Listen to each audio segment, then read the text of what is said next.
wabarakatuh. Waalaikumsalam warahmatullahi wabarakatuh. Apa kabar semuanya? Alhamdulillah luar biasa, bersama Ustaz tetap semangat terus belajar. Yes.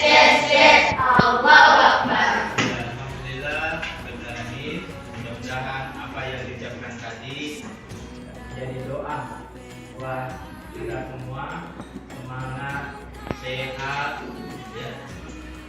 Itu yang perlu selalu ada di dalam jadi kita, biar kita bisa melaksanakan kegiatan belajar lebih happy, lebih bahagia. Baik, alhamdulillah ya, hari ini Ustaz senang sekali bisa bertemu kembali dengan kalian semua. Secara khusus masuk di kelas ini untuk mengajak kalian semua bersama-sama mewujudkan budaya positif. Ini adalah bagian daripada budaya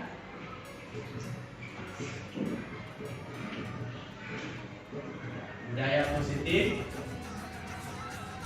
yaitu keyakinan kelas.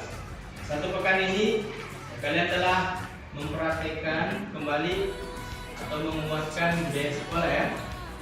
Apa saja budaya sekolah yang telah kalian buatkan, praktekkan? Ada yang bisa mewakili? Katakan, silakan. Budaya pulang sekolah. Bisa disebutkan contohnya?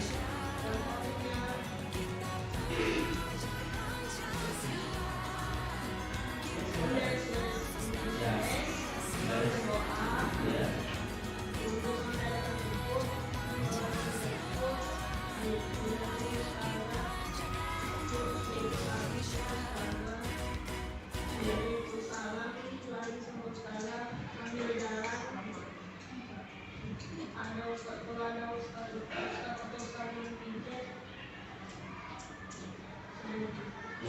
Baik, terima kasih ya, Pak Faiz sudah menyebutkan ya, gambaran.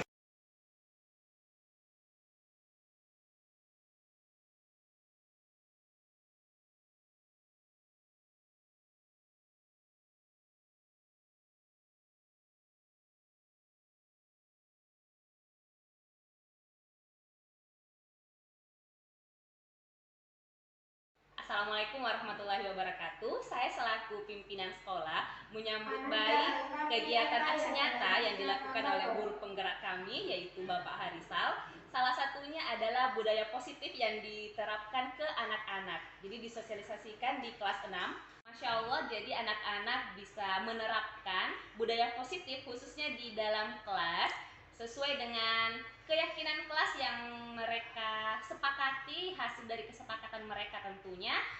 Jadi anak-anak itu tidak lagi melakukan sesuatu itu sesuai dengan aturan saja, sebatas aturan saja, tapi sesuai dengan kesadaran diri mereka masing-masing. Masya Allah, jadi kami sangat mengapresiasi kegiatan yang dilakukan oleh Bapak Harisal, yaitu aksi nyata budaya positif sekolah. Terima kasih. Assalamualaikum warahmatullahi wabarakatuh.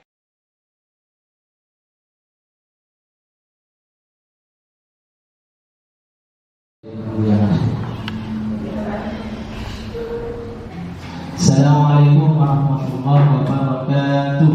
Waalaikumsalam warahmatullahi wabarakatuh. Ya, alhamdulillah rabbil alamin. Amma ba'd. Asyhadu an la ilaha illallah wahdahu la syarika lah wa asyhadu anna Muhammadan abduhu wa rasuluh. Allahumma shalli ala Muhammad. Ustazah, rekan guru-guru yang insyaallah rahmatullah subhanahu wa ta'ala. Alhamdulillah, puji syukur kita panjatkan Allah Subhanahu wa taala pada kesempatan siang hari yang berbahagia ini. Pertama, ya, saya pribadi mengucapkan terima kasih atas waktu dan kesempatan rekan-rekan guru-guru sekalian bisa hadir di tempat ini untuk saling berbagi. Jadi tujuan saya berada di depan untuk menyampaikan materi, bukan untuk mengajari, tetapi hanya untuk berbagi. Atau rekan-rekan guru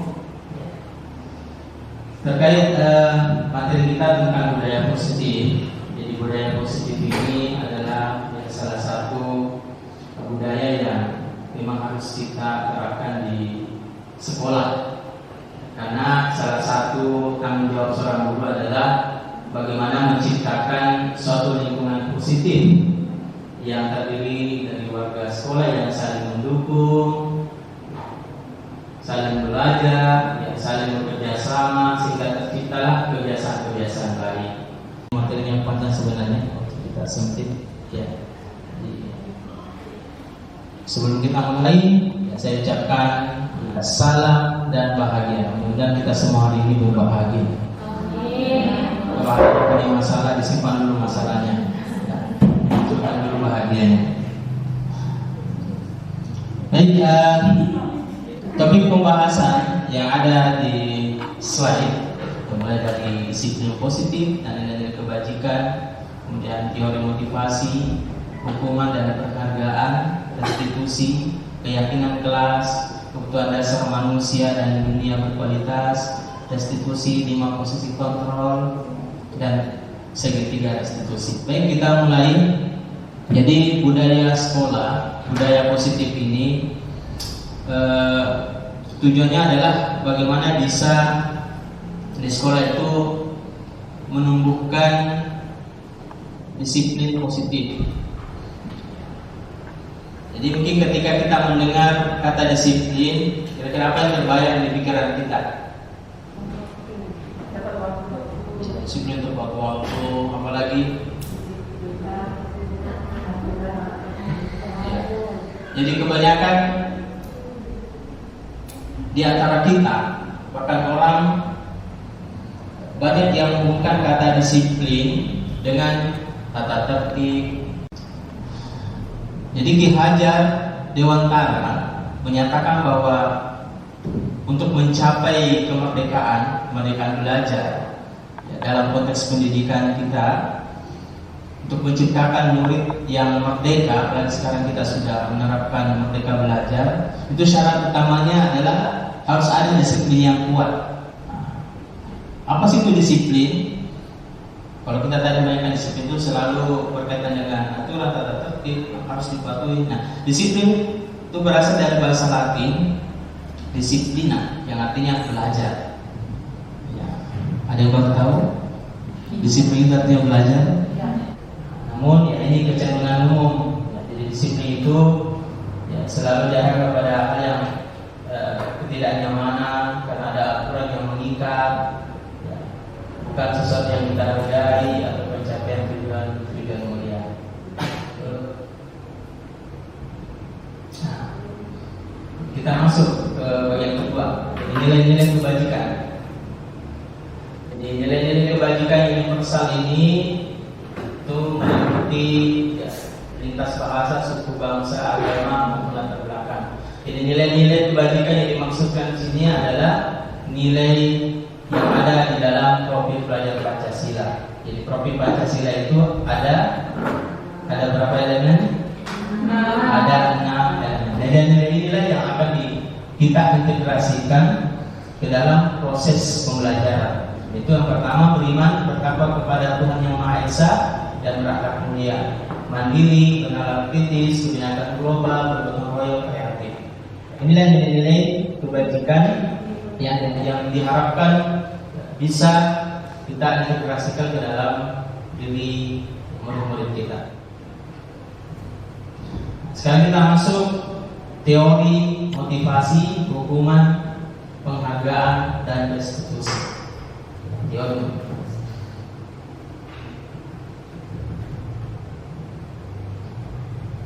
Kita masuk ke teori motivasi. Ya. Jadi menurut Diane Emerson dalam bukunya Restructuring School Disiplin menyatakan ada 3 motivasi atau perilaku manusia. Yang pertama, motivasi atau perilaku manusia itu yang pertama adalah untuk menghindari ketidaknyamanan atau hukuman. Jadi motivasi ini motivasi yang terendah. Jadi motivasi ini kalau ada orang yang motivasinya untuk menghindari ketidaknyamanan atau menghindari hukuman, berarti ini motivasinya ini tingkat terendah. Kenapa disebut tingkat terendah? Karena biasanya orang yang motivasi bukannya untuk menghindari hukuman atau ketidaknyamanan akan bertanya, apa yang akan terjadi apabila saya tidak melakukannya? Jadi sebenarnya mereka menghindari permasalahan yang mungkin muncul berpengaruh baik secara psikis maupun psikologis ya, ketika tidak terpenuhi kebutuhan mereka. Jadi motivasi untuk menghindari ini bersumber dari eksternal, dari luar.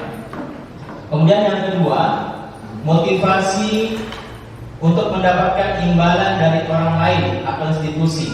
Nah, ini yang masih banyak kita dapati. Bahkan guru-guru juga, ya. Terkadang nanti ada sesuatu, ya, baru dia termotivasi. Padahal motivasinya adalah motivasi eksternal. Ya. Jadi motivasi yang kedua ini satu tingkat di atas motivasi yang pertama tadi. Jadi berada di tengah-tengah, ya, rendah. Kalau tadi yang pertama itu rendah. Ya, jadi orang dengan motivasi ini akan bertanya, apa sih yang akan saya dapatkan apabila saya melakukannya? Jadi ada harapan, mengharapkan sesuatu untuk melakukan sesuatu.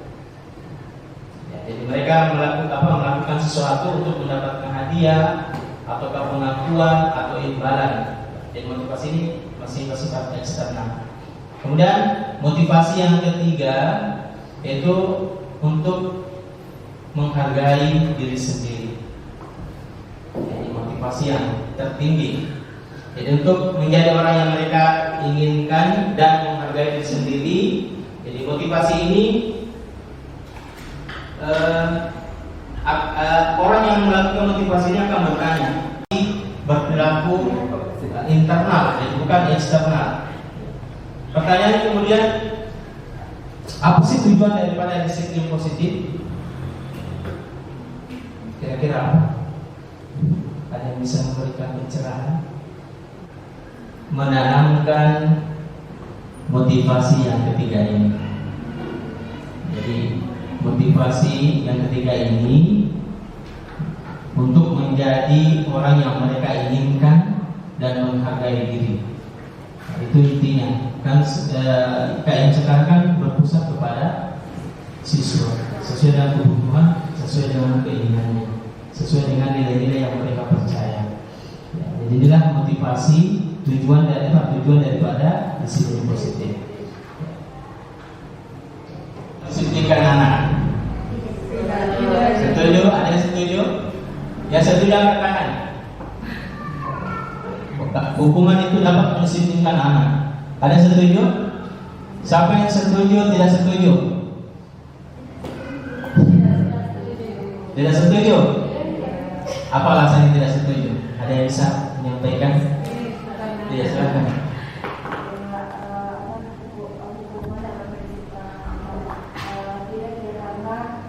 Seperti yang tadi, anak-anak melakukan sesuatu dengan motivasi eksternal, bukan tekanan dari dirinya sendiri.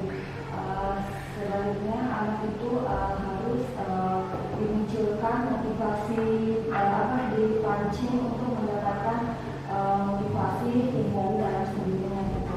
Bukan melalui hukuman. Kalau hukuman itu tidak dapat mendisiplinkan anak, semuanya setuju. Buktinya di era kita ya, tahun 80, saya tahun 80, 70, bahkan sampai sekarang mungkin masih ada sekolah yang menerapkan hukuman bagi anak-anak yang melanggar dengan tujuan ingin mendisiplinkan anak. Tetapi apa terjadi? Justru semakin hari semakin banyak pelanggar. Nah, itulah buktinya bahwasanya hukuman itu tidak ada jaminan bisa mendisiplinkan anak.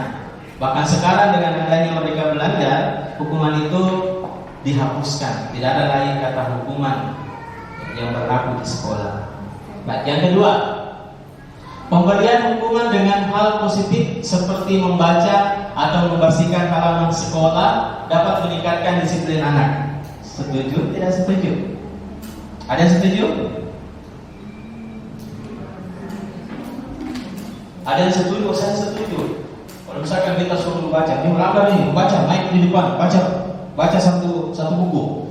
Tidak bisa duduk kalau tidak selesai. Atau mungkin membersihkan halaman. Ada yang pernah dapat pengalaman pengalaman seperti ini? Ada ya?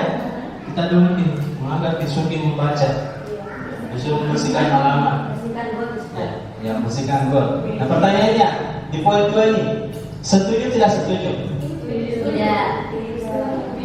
Ada yang setuju? Ya, saya setuju. Apa alasannya? Ini alasannya kan dari segi hukum ada, kita katakan hukuman cuma ada dua, ada dari segi positif dan negatif. Ketika kita arahkan anak-anak ke hukuman yang positif, maka mengarahkan ke materi motivasi yang ketiga, seperti apa nanti saya jika saya melakukan ini, ketika saya membaca maka bisa dan menanamkan kepada diri anak bahwa ternyata pada saat saya membaca saya mendapatkan ini, ketika saya membersihkan ternyata saya mendapatkan seperti ini nanti, jadi bisa menanamkan kepada diri anak bahwa kebersihan itu baik, bagus. Dari segi dia tidak melihat dari segi dia mendapat hukuman, tapi dia bisa menanamkan kepada diri bahwa wah ternyata saya ketika saya membersihkan halaman, ternyata ketika bersih itu baik, bisa meningkatkan kenyamanan dalam sekolah, seperti itu. Yang tidak setuju mewakili. Silakan. Ya sudah. Silakan saudara. Seperti ini, seperti halnya memaksakan. Nah, maksudnya apa? Dipaksakan anak untuk membaca, bukannya mendapatkan sesuatu malah jika kamu dulu harus baca, terus kamu bersihkan, nah bukan main apa begitu.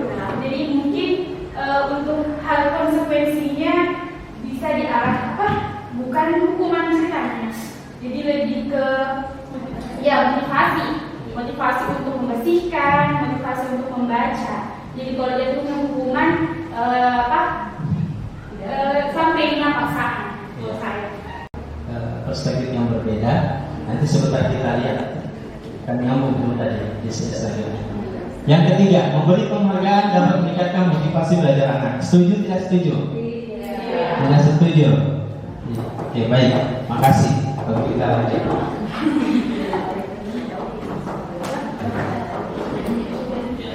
Sini materi, masih ada temannya. Jadi dihukum oleh penghargaan.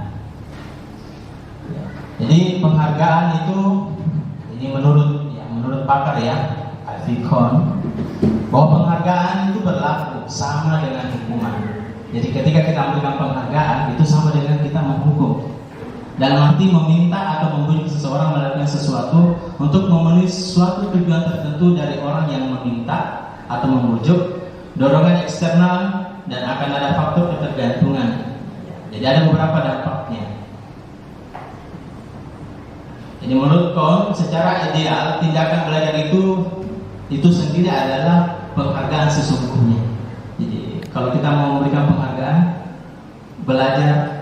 tindakan belajar itu sendiri itu merupakan penghargaan. Ketika dia belajar dan mampu menghasilkan sesuatu yang dia yakin dia hargai, itulah penghargaan buat dirinya. Misalkan dalam sistem ranking, mereka yang mendapatkan ranking kedua akan merasa yang paling dihukum, karena dia tidak mendapatkan penghargaan.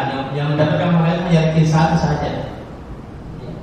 Jadi yang tidak dapat itu merasa dengan adanya penghargaan yang diberikan ranking 1 itu merupakan hukuman bagi dia karena dia tidak mendapatkan. Paham maksudnya? Oke, kemudian penghargaan itu mengurangi ketepatan. Maksudnya apa? Ini ada hasil riset.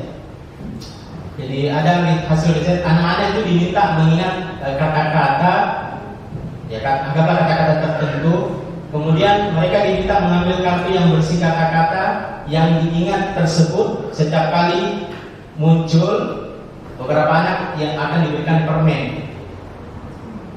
Jadi beberapa anak akan diberikan permen, dan sebagian yang lain itu diberitakan saja jawaban yang benarnya tanpa diberikan permen. Ternyata hasil riset, hasil anak-anak yang mendapatkan permen, jawabannya itu banyak yang tidak tepat. Banyak jawabannya tidak tepat dibandingkan anak-anak yang tidak mendapatkan apa-apa, hanya diberikan ini jawaban yang benarnya. Ini hasil riset. Jadi karena mungkin dipikirkan apalagi saya harus jadi dia tidak fokusnya pada tugas, saya pikir fokusnya pada saya harus dapatkan itu penghargaan itu, sehingga menghalangi dirinya untuk melakukan sesuatu yang tepat. Kemudian penghargaan tidak efektif. Jadi suatu penghargaan adalah suatu benda atau peristiwa yang diinginkan yang dibuat dengan persyaratan. Ya, hanya jika Anda melakukan ini, contohnya, hanya jika Anda melakukan ini, maka Anda akan mendapatkan penghargaan yang diinginkan. Tentu ada sesuatu dianggap tidak efektif. Kemudian penghargaan merusak hubungan. Apa maksudnya merusak hubungan?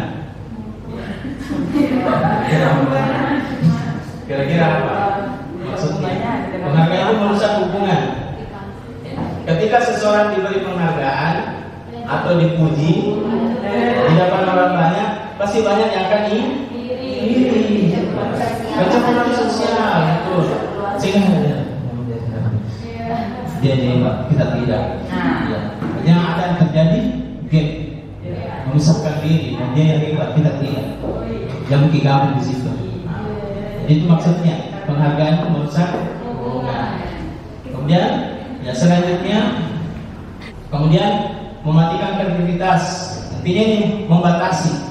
Jadi hanya melakukan kreativitas ketika ada sesuatu mendominasi. Ya, jadi ini dihukum oleh penghargaan. Jadi lagi materi selanjutnya kebutuhan dasar manusia. Jadi seluruh tindakan manusia itu memiliki tujuan. Pasti ada tujuannya. Dia melakukan ini baik atau buruk pasti ada tujuannya. Jadi semua yang kita lakukan itu adalah usaha terbaik untuk mendapatkan apa yang kita inginkan. Survival ya, bertahan hidup. Ya. Jadi ini yang menggerakkan manusia. Kenapa dia melakukan sesuatu? Karena ini satu, bertahan hidup.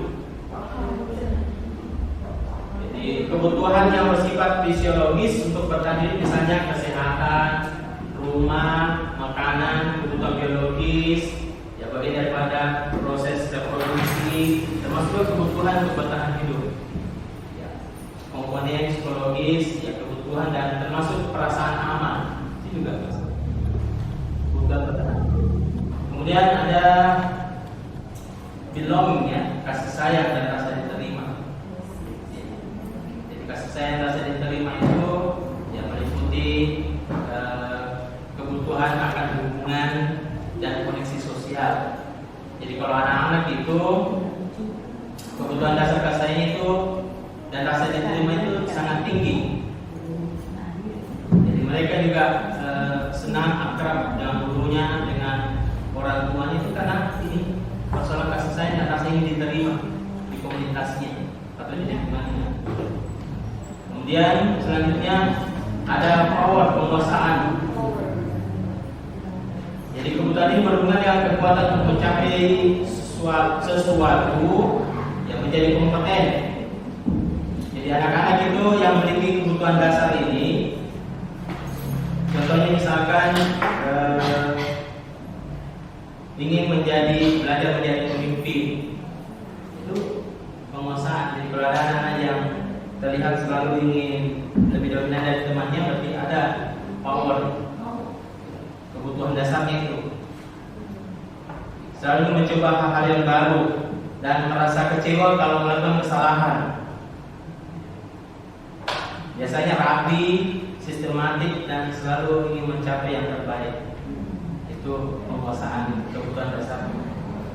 Kemudian ya freedom, kebebasan. Kebutuhan akan mandiri, otonomi, memiliki pilihan. Kemudian mampu mengendalikan arah hidup seseorang. Apalagi kira-kira suka mencoba-coba, tidak terlalu berpengaruh terhadap orang lain, dan mencoba hal baru yang menarik, itu kebebasan. Kemudian kesenangan, fun.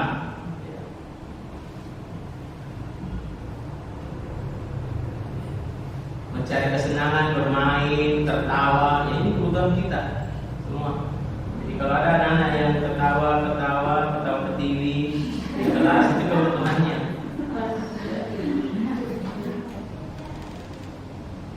Apa sih bedanya hukuman dan konsekuensi? Ada yang tahu?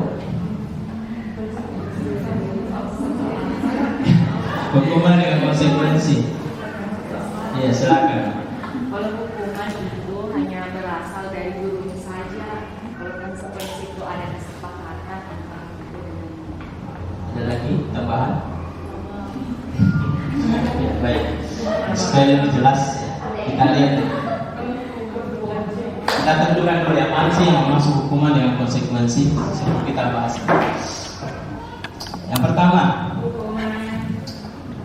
berdiri lagi ya. Mencatat 100 kali di dalam buku kalimat saya tidak akan terlambat lagi karena terlambat itu ke sekolah. Ini masuk hukuman atau konsekuensi? Hukuman? Sepakat hukuman? Atau ada yang lain konsekuensi? Kita lihat.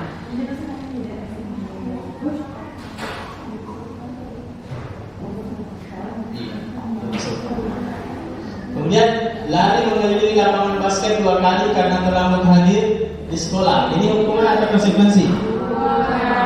Hukuman. Murid diminta untuk push up 15 kali karena tidak menggunakan masker. Menggantikan kertas tugas teman yang telah dicoret-coret.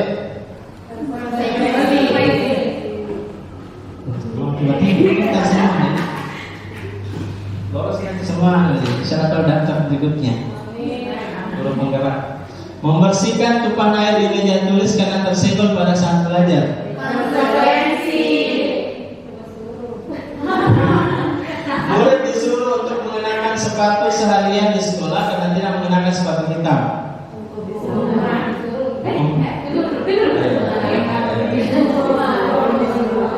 Hukuman apa konsekuensi? Hukuman ya.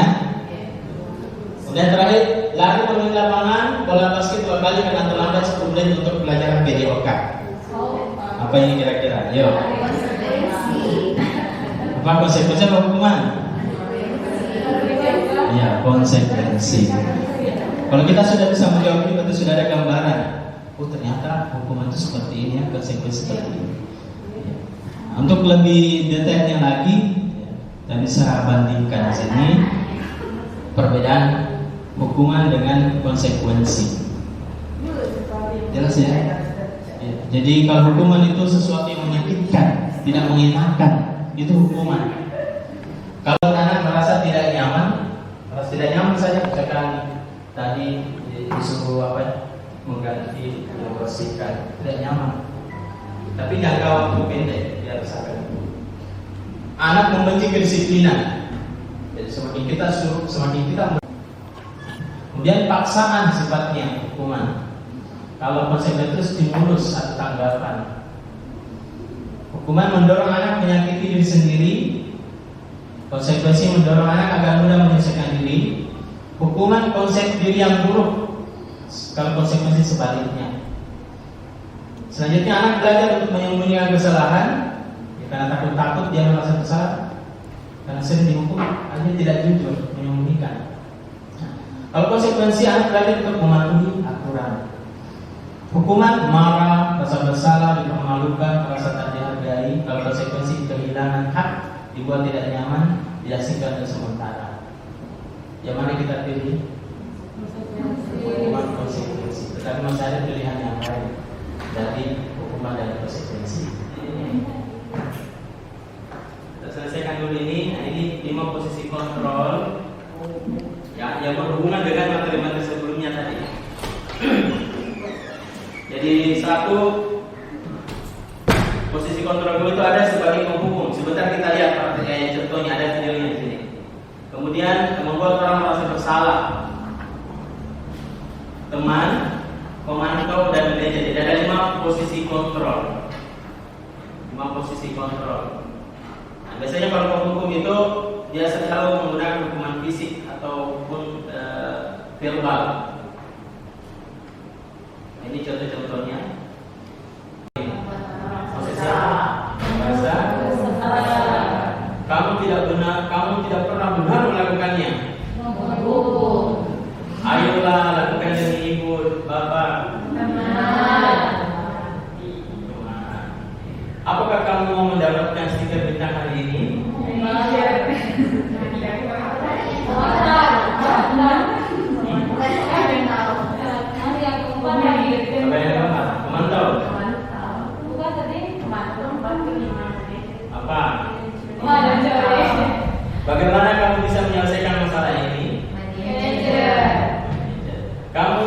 selalu yang paling terakhir. Masalah saya selalu membuat orang masuk. Oke, sekarang kita coba lihat bagaimana sih ciri-cirinya atau karakternya guru di 5 posisi tadi. Kita mulai dari pertama.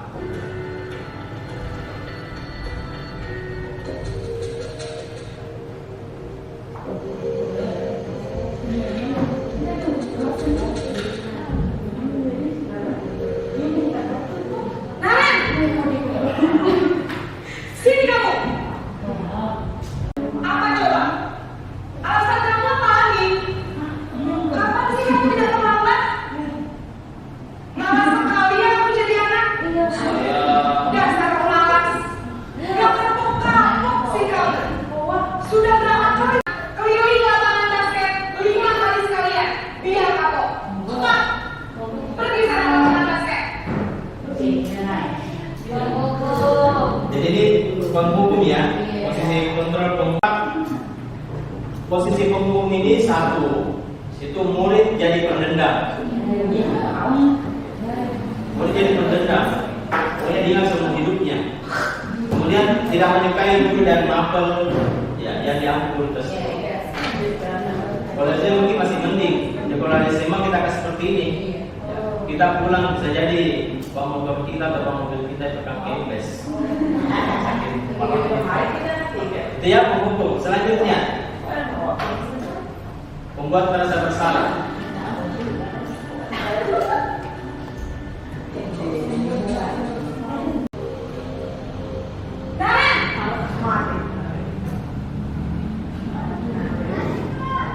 Selamat pagi Bu. Naren, kamu kenapa terlambat lagi, nak? Ya Tuhan, Naren, kamu sudah dengan ibu saya. Kamu terlambat lagi. Nanti ibu yang ditegur bapak kepala sekolah, nak. Disangka ibu tidak bisa membina kamu. Suka ya kalau ibu ditegur bapak kepala sekolah. Terus sekarang ibu harus tulis apa yang ibu absen? Ini kamu sudah sering terlambat loh. Ibu harus apa coba? Maaf Bu, maaf sekali. Ya sudah, lain kali jangan bikin ibu susah lagi ya nak ya. Ibu tidak akan kuat lagi kalau gini terus. Kalau ibu Membuat merasa bersalah itu cara-cara itu cenderung melembut, tenang, tapi kata-katanya menyalah kamu. Jadi dampaknya itu satu membuat murid merasa bersalah, kemudian murid itu merasa rendah diri, menarik diri dari lingkungannya. Iya. Oke, next. Apalagi? Suaranya paling kencang. Kok terlambat sih?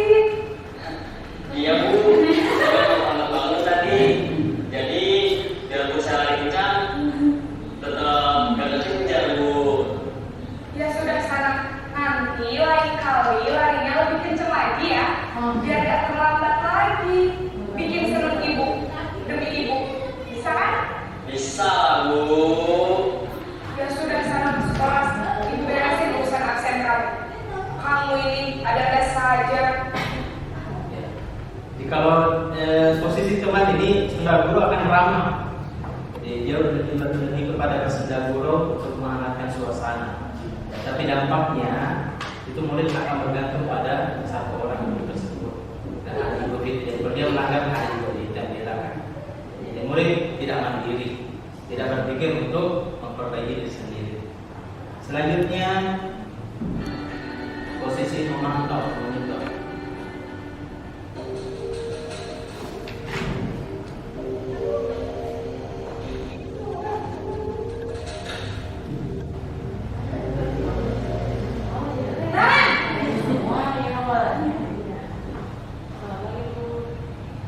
Selamat pagi Bu.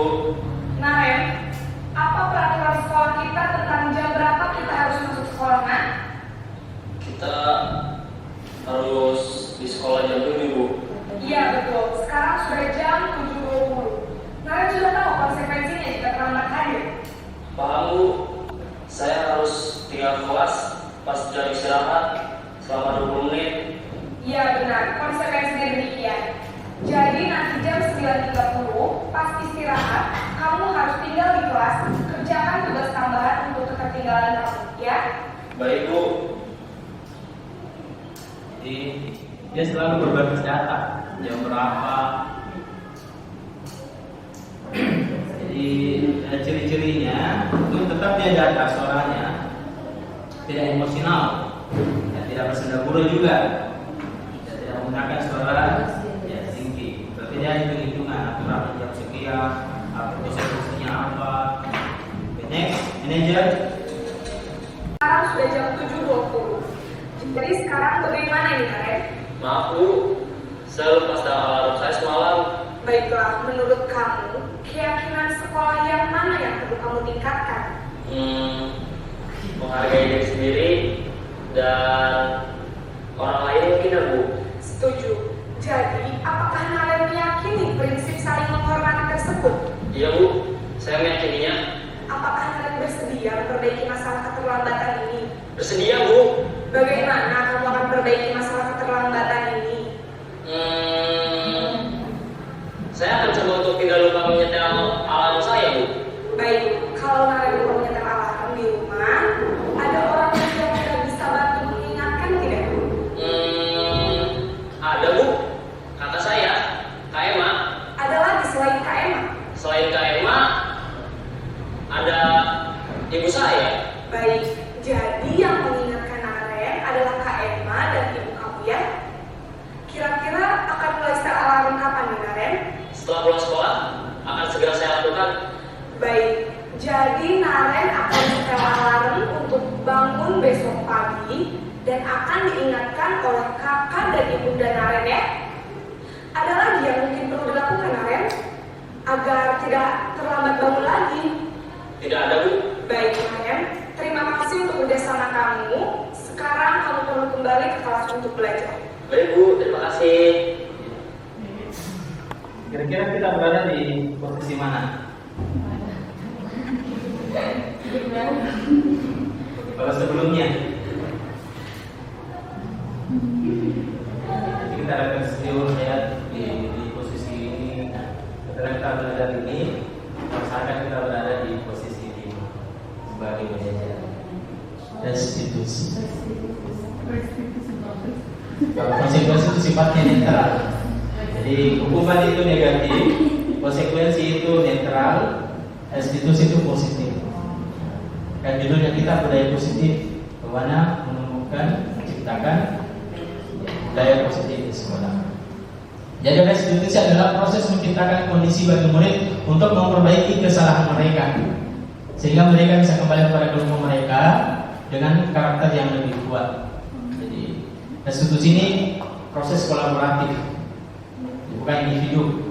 Dia perlu ada kerjasama yang mengadakan murid untuk mencari solusi untuk masalah mereka dan membantu murid berpikir tentang orang seperti apa yang mereka inginkan. Nah, ini restitusi ya, ini person. Lebih detailnya lagi, objektif adalah ya, bisa positif. Restitusi pilihan menguatkan murid. Korban mendapatkan ganti, murid dapat mendapatkan penguatan, masalah terpecahkan, murid belajar bertanggung jawab, fokus dalam pemecahan. Ini pertanyaan di sini, kalau hukuman kan peraturannya adalah kamu harus ini. Apa peraturannya? Kalau ini apa yang kamu yakini? Apa yang menghormati dirinya dan orang lain? Ini. Kemudian apa sih ciri-cirinya restitusi itu? Ciri-cirinya restitusi.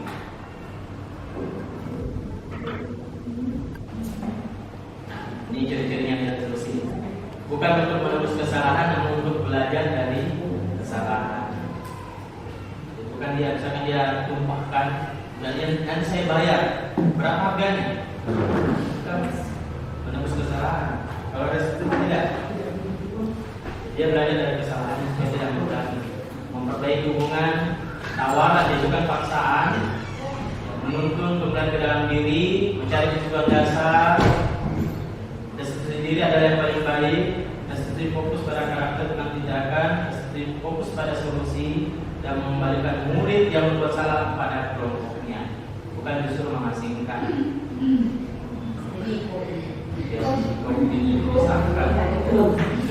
Sana suruh sendiri, sebatas aturan membatasi, hanya itu saja. Terus kesepakatan kelas kan kita sudah buat kesepakatan. Kalau kesepakatan tapi tidak diyakini, banyak orang sekarang tentunya kita banyak orang yang sepakat dirinya Islam kan Muslim, tapi tidak yakin. Contohnya dia yang yakin dia Islam tidak sholat tidak mengaji, sama dengan seperti itu. Kita buat kesepakatan kelas, tetapi tidak diyakini, maka pasti akan ada pelanggaran. Jadi apa sih keyakinan kelas?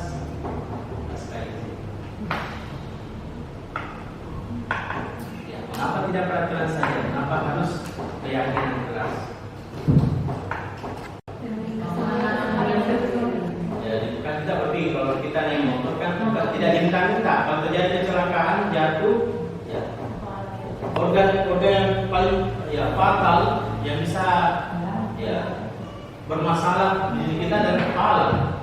Maka itu disuruh pakai helm. Itu keyakinan kita. Sehingga setiap kita mau berapa pasti yang kita cari adalah helm kemana. Itu artinya sudah ada keyakinan. Mengapa kita memiliki peraturan 3M kemarin waktu COVID, harus mencuci tangan, menjaga jarak, itu kan keyakinan. Mengapa kita memiliki peraturan harus datang tepat waktu pada saat mengikuti pelatihan, atau datang tepat waktu di sekolah. Nah, saya tidak menghargai orang yang datang tepat waktu, tidak menghargai pimpinan. Ya.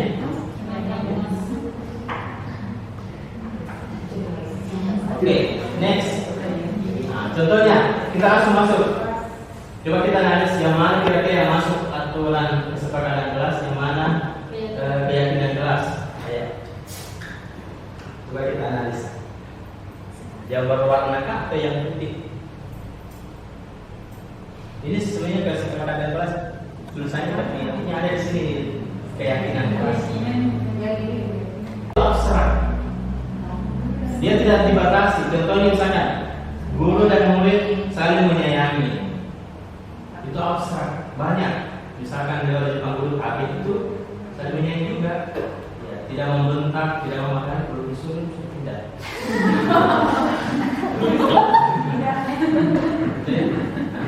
Kalau kesepakatan itu tadi contohnya datang tepat waktu dan mengucapkan salam. Kalau mengucapkan salam kan kalau kita di sini saling menghormati itu masuk keyakinan. Menjaga kebersihan sekolah. Di sekolah saja. Kalau misalkan peduli lingkungan, berarti itu abstrak. Banyak. Ya, tidak membatasi. Berdoa sebelum dan sesudah kegiatan. Aktif dalam pembelajaran, tertib. Kalau di sini nih kesepakatan kelasnya 3, keyakinan kelasnya 3 tapi lingkupnya besar. Kami guru dan murid saling menyayangi, saling menghormati di situ, saling menghargai maksud. Kami murid yang semangat belajar, belajarnya dia fokus, mengerjakan tugas tepat waktu, ya, mandiri, rajin belajar, itu masuk. Kami murid yang peduli dengan teman-teman, saling empati, saling membantu dan jadi abstrak, dia mencakup banyak hal. Itu bedanya keyakinan kelas dengan kesepakatan kelas. Nanti bisa dipraktikkan nanti di kelas. Selanjutnya segitiga restitusi. Ini bicara penyelesaian ini sebenarnya contoh sekali adalah guru BK ini. Bagaimana menghadapi seorang anak. Dari segitiga restitusi ini ada validasi kebutuhan, menyampaikan keyakinan, melestarikan identitas. Seperti tadi contoh yang keempat, ya manajer itu dia menerapkan segitiga restitusi ini. Dia tidak menyalahkan. Jadi dia memvalidasi dulu kebutuhannya, kemudian menanyakan keyakinan, kemudian melestarikan dulu identitasnya supaya dia tidak merasa bersalah, ya down. Kemudian memvalidasi apa kebutuhannya dia, kemudian menanyakan keyakinannya. Ini contohnya. Jadi untuk membuat anak yang merasa gagal dan berbuat salah, menjadi positif tadinya. Jadi menstabilkan identitasnya dengan beberapa pertanyaan atau guru berkata bahwa salah itu hal yang manusiawi, tidak ada manusia yang sempurna. Bapak Ibu juga pernah berbuat salah, itu menstabilkan. Kemudian kita pasti bisa menyelesaikan masalah ini. Bapak Ibu tidak tertarik untuk mencari tahu siapa yang benar, siapa yang salah. Bapak Ibu lebih tertarik untuk menyelesaikan masalah. Itu menstabilkan. Kalau kamu menyalahkan dirimu sendiri terus menerus, apakah kamu bersikap baik pada dirimu sendiri? Itu untuk kalimat-kalimat untuk menstabilkan identitas ketika kita berhadapan dengan anak-anak yang besar. Kemudian yang kedua, validasi. Jadi membantu murid mengenali basic, ya, basic need, kebutuhan dasarnya yang akan dipenuhi ketika melakukan kesalahan itu. Contohnya, kamu bisa saja melakukan hal yang lebih buruk, tapi kamu tidak melakukannya. Kamu pasti punya alasan mengapa melakukannya. Kamu boleh tetap berusaha menjaga sikap itu, tapi tambahkan sikap yang lain, sikap yang baru. Maukah kamu belajar cara untuk mendapatkan yang kamu butuhkan dan harus mengumpul? Apakah kamu bisa melakukan dengan lebih baik lagi? Contohnya validasi. Dan next, menanyakan keyakinan. Seperti tadi contoh-contohnya ya. Jadilah kita ingatkan keyakinan-keyakinan di kelas. Apa yang saya sampaikan pada kegiatan berbagi hari ini walaupun sedikit ya bisa bermanfaat buat mengembangkan nilai-nilai positif yang ada di sekolah sehingga membentuk budaya positif. Assalamualaikum warahmatullahi wabarakatuh. Waalaikumsalam warahmatullahi wabarakatuh. Sebelumnya kami mengucapkan terima kasih karena telah bersedia meluangkan waktunya untuk memberikan materi seputar budaya positif. Menurut saya, budaya positif ini sangat dibutuhkan dan diperlukan oleh guru, khususnya kami guru-guru awal. Ya, mengapa? Karena ini bisa menjadi bahan bagi kami untuk melakukan perbaikan di kelas. Mungkin sebelumnya di antara kami banyak yang belum paham mengenai apa sebenarnya disiplin positif itu. Dan yang kami terapkan selama ini masih berbasis pada kesepakatan kelas, belum pada tahap keyakinan kelas. Melalui materi ini semakin menambah wawasan kami bahwa ternyata ada yang di atas kesepakatan, yaitu keyakinan. Mungkin kami akan melakukan perbaikan di kelas kami karena telah mendapatkan materi ini, dan materi ini sangat bermanfaat untuk kami terapkan di kelas. Selain itu, mengenai tadi posisi kontrol guru, kami meyakini bahwa kami sebagai guru merupakan manusia yang tidak sempurna. Banyak sekali kekurangan-kekurangan yang mungkin harus kami perbaiki. Melalui materi ini kembali menjadi bahan renungan untuk kami. Bagaimana sih sebenarnya guru yang baik? Mungkin kami terkadang menjadi penghukum, kami terkadang menjadi teman, kami terkadang menjadi pembuat rasa bersalah. Jarang sekali antara kami bisa menjadi manajer. Dan insya Allah melalui materi ini sangat memberikan manfaat bagi kami. Bagaimana seharusnya posisi kontrol guru yang baik sehingga kami ke depannya insya Allah bisa memperbaikinya. Dan kami mengucapkan terima kasih banyak sekali.